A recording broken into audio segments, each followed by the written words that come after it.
Hey, I'm back with the original cuz, Anthony Gargano of the Anthony Gargano Show on Philly Sports. Is that right? Right, that's right. I always want to make sure I'm saying it correctly. This is the Lying Down with Dogs podcast. Sitting here talking with Anthony. I love that, by the way. Yeah. Congratulations. I mean, what a great accomplishment. Oh, thank you. Well, my God, sitting here next to you, I feel like. Now, listen, we love creative people, right? Like, so the whole point when you're a creative, it's in you, right? And the best thing about being creative, or the thing that we need the most, and where we can help each other, is the business angle, right? Because the only way you could truly succeed and keep creating is if you could pay your bills, right? That's right. The fact that that's successful, like your book, it's great because now you got another one, you got a podcast. Like it's so good. It grows arms and legs, doesn't it? They grow arms and legs. And appendages is a part of the whole thing. Right. And speaking of writing, that's one of the things that I wanted to ask you about, because I read an interview with you and I thought it was really, I hadn't thought about this before. A lot of people know you from The Fanatic and your radio personality, WIP. But they don't realize that you were a serious sports writer, New York Post, before that. Inquirer, Inquirer after that, right? And before that was Associated Press. You made a comment in an interview that you had to transition a little bit in your mind when you got to WIP, because you went from being a serious sports writer to taking callers like, oh, he's a bum, get rid of that guy, or whatever media is interesting, right? Like, because I honestly really just wanted to write. And I got caught because I left the Post. I'd gone for the interview at the New York Times. I wanted to be a foreign correspondent. And they're like, well, you have to go to a really respected newspaper. So I go to the Inquirer. And, at that point, I'm at the Inquirer and I get offered a job at WIP. I was just, newspapers, you really don't make a lot of money. I was trying to hustle, make a few bucks. And I was filling in at IP. And they offered me the midday show with Glenn Mack now. And I was like, well, I really want to write. And at that point, the newspapers were going like this. The Inquirer was closing its Rome bureau. I wanted to go to Rome. Right. That's where I would have been. And then from there, you cover Europe. And it was weird, right? So I started, and I love WIP. I listened to WIP. I grew up on WIP, Angelo and Howard and all those dudes. Like, I loved it. And so it was fun. It was like my hobby. And so they offer you the show, and then, the first day I'm on the show, guys calls up and is like, who's this dude? He sounds like he should be cutting pepperoni on 9th Street. And I'm like, and meanwhile, my grandfather, like my family had things on 9th Street. And I'm going, wow, that cuts, man. Because I'm like, I'm a serious journalist, writer, but nobody cares about that, right? Like, and especially on that format. About the game, right? The whole point was it's entertainment, it's fun. It's like they didn't need you to be serious journalists. So that medium became less about journalism and more about being connection with the fans and being more of a fanalist type of thing. And to this day, I have contacts throughout the leagues and coaches and players and people I talk to, GMs, but and I'll sprinkle that stuff in. But in reality, they just want you to connect with them. That's it. Isn't that the truth about everything, right? Mm-hmm. Just really an authentic connection. I feel like, and maybe growing up in South Philadelphia, we got this because we didn't have a choice. We're surrounded by people. You could hear your next door neighbors through the wall. You didn't have a choice. But I feel like that authentic connection is really what differentiates people from South Philadelphia anyway, maybe Philadelphia at large. But, I've read a lot of things that you've written. I've read your articles in Philly Magazine and in the Inquirer, and you're an excellent writer. So you can play both sides. You can, have fun and jump into the WIP situation behind, the microphone and take the calls. But you said something that also reminded me of something I wanted to ask you about from an interview I read. You said you wanted to be a foreign correspondent when you went to the Inquirer, and you were inspired by Hemingway. Yeah, I loved Hemingway. So I was inspired by Hemingway, but in a different way. I wanted to go to Spain because of reading, The Sun Also Rises or whatever it was. There was a lot of European. Oh my God. Between Paris and Spain. Yes. And I got to go to Spain last year, and I thought of Hemingway when I went because he inspired me to want to go there. Yeah.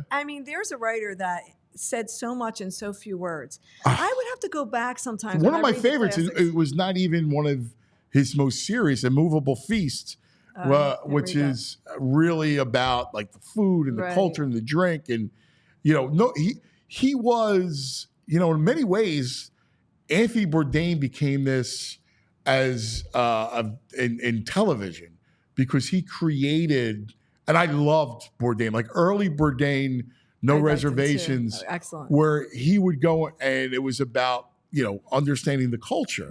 Like he was this portal that brought you the culture of whatever country or whatever city across the globe. And obviously food was a big part of it, but it was more about that. It was more about the people and their own culture. And to this day, I'm fascinated by it. His book was excellent. His book, Kitchen Confidential, was excellent. Tremendous. Actually, it a little bit inspired me there too about telling the story behind scenes of the kitchen guys. Yeah. When I get into the kitchen guys, like when people ask me now, how did you work there? It was so abusive. It wasn't. If you were contextually or culturally inside of that, they had foul mouths and they cursed and all. The women who worked at the tavern, where we had a thick skin, first of all. Second of all, we made more money.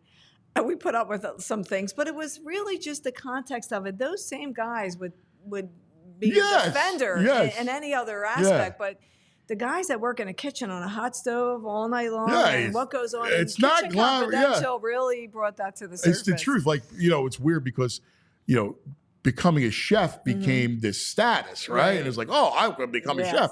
It's work. Right. It's not just let me, plate pretty food. Yeah. Right. It's like, you got timing of it. Oh my God, timing and if you're slammed and all that. I mean, it's a lot, but it's an interesting subculture. Right. And it's a lot of times it's a window into a town. Like look at Philadelphia, right? Like our city is a food city. That's right. We have incredible, sandwiches and stuff like that. But we have restaurant renaissance. Right. We have fine dining. Right. I mean, it's a great restaurant town. That's right. Yeah. So, you went from WIP to the Fanatic and did some things in between. And then the Fanatic, you came to here. And that brings us full circle with how you opened this conversation, which was you were talking about creativity and how it goes arms length. When you're a creative, you want to just keep creating. And this forum allows you to do a little bit more of that, right? So the best thing about this, so what happens is radio, the business of radio starts to fail because of the technology, right? Like the minute the internet and you're able to get, 6G, you're all of a sudden, and you're able to transport, anybody could transport audio and video. Right. Well, it changes the business of local radio itself, TV, all that stuff, because now, YouTube changes the whole dynamic of it. Yeah, exactly. So I met a guy. In fact, I took him to the saloon. I met a guy who was the CEO of a company in Denver called All City. And they were in Denver, Chicago, and Phoenix. Media group. Yes. That owns this. So they had those three markets. And basically it's podcast, but it's digital television, right? They would do shows. Right. And then they would write. And so I thought that was the future. I'm like, well, you know what? The business of journal, it encompasses newspaper, insiders, radio, TV. Like, so you can strip the audio, listen to it. You can watch it. We do a show every morning, That's right. 9 to 11, right? And we produce 8 shows out of here every day. A daily Philly Flyers, Sixers, Eagles show. Colleague of mine, John Marks, his show, my show. We're adding new properties. We're going to be doing food stuff, like, all kinds of, but it's all geared to each community, right? So PHLY is Philadelphia, right? So we just opened up Dallas. We're going to be opening up Minnesota, Minneapolis, Indianapolis. Awesome. Because the formula works. Like you said, it's multimedia. You're grabbing these bits and pieces because of technology. And then you're able to do bites and share and snippets and increase. With social media, you can do different things.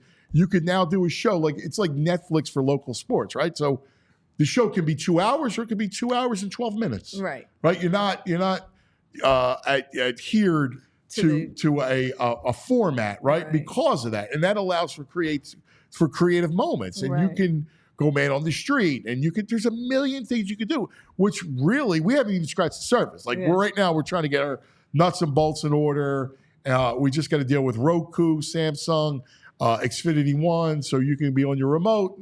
If you have Comcast and say, play the Anthony Gargano show, and it's on. I know. And That's how I did it. And it's cool, man, right? Like, I did it with YouTube. It changes the game, Yes. right? So it allows you to go and do interviews or write stories. Like we have a multi-pronged approach. AllPHLY is the website.com, ALLPHLY.com. And we have insider stories that we write, cover the teams. My Eagles guys, where they traveled. I mean, Zach Berman was in Los Angeles last night. We were in Brazil. Like, we go everywhere. Our Flyers guy goes on the trips. Like, That's so awesome. We cover the teams in a journalistic way, and we also do the community thing and connect with the fans. Right. That's great. It's a lot of fun. I love it. And it's fun and you get to do that. Yeah. You get to be so creative and you're not bound by some restriction. Yeah, I've always been someone that felt like I was in a cage. Right. And I need to have creative freedom. So it's kind of... I feel the same way. It's liberating. You have to have that. And, in our last segment, we were talking about how you were in your little bathroom writing one night because you have to write, and you're talking about when you have to, you're in the zone of being creative. I remember there was a day that I don't know about you as a writer, but even on my monthly wine column for the Delaware Valley Italian American Herald, if a thought comes to me in the middle of the night that I want to fix something or a sentence I didn't like or the clarity of how I want to say it, I get up and I'm obsessed. I remember one morning getting up while I was writing this book. And I said, no, that paragraph's not right. That paragraph's not right. And I had the idea. I went down. It was early in the morning. I was in my pajamas. And I'm typing. I swear to God, somebody interrupted me at 4 o'clock in the afternoon. I hadn't brushed my teeth. I didn't have a cup of coffee. I mean, do you get that way too when you're in the zone of writing? Yes, time melts. Right. Right. Like, so time just melts away. It's interesting how that works. So I do my best writing overnight. Like really from 2 a.m. to 6 a.m. Because it's so quiet. I have 2 boys, so my wife and 2 kids. And so... Wait, you do that in the middle of the night and then you do this all day. When do you sleep? Yeah. I'm a napper, right? So I might go take a nap at like 3 or 4 o'clock, that thing. But I get my best stuff is when it's quiet. And I write from the kitchen table. I have an office. I rather just write from the table. And I have a big cup of Nespresso and I go at it. And then, listen, sometimes I lay down, I close my eyes, I think what I can in my mind's eye. I do that. And then I get up and then I'm like, oh yeah, perfect. And then it goes. And then you look up, you're like, oh my God, an hour and 20 minutes just unbelievable, evaporated. Right? We love the saloon. Love it. The food's great. The vibe is great. After all these years, Richie, the owner, he's the best. I love Richie. This year, when I go there, I still feel like I'm at home. I walk into the kitchen. Everybody's like, it's old home week for me. And I was there from when I was a junior at Temple. And I guess I don't want to date myself, but anyway, in the late 80s. And then even though I had my first and second and third corporate jobs, I stayed because the money was so great comparatively.